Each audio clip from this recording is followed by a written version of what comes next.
bekorchilikdan men ham bor bloger bo'lib ketaman shekilli. Xo'p, video ikkinchi часть, ikkinchi ayollar haqida.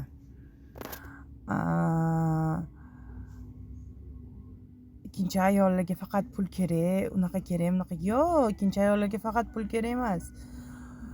Ikkinchi ayol bo'lishni hech kim xohlamaydi, lekin sharoitidan kelib chiqqan holatda bo'ladi-da hamma narsa. Meni случаymda men bitta joyda o'tiradigan, bitta oddiy parkda yuradigan insonga erga tegganman. Xo'p, men ularga erga teganimdan keyin 2 oydan keyin endi sohamiz bir xil bo'lgani uchun keyin xotin bunaqa joy ochamiz, bunaqa ish qilaylik, davay qilib ko'raylik deb maslahatlashib, O'zbek Danar degan joyi, menimcha bilsanglar kerak, hamma biladi. O'sha O'zbek Danar degan joyi ochish harakatiga tushganmiz-da.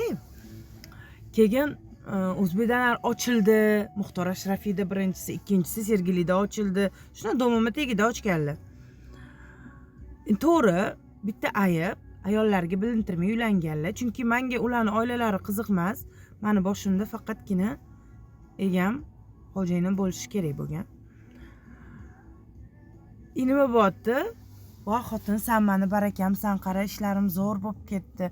Qo'sha joylar ochdim, mashinalarimni almashtirdim deb turib, xotini bilib qolgandan keyin shunday maskani olib teskarisiga kiyib oldilar-da.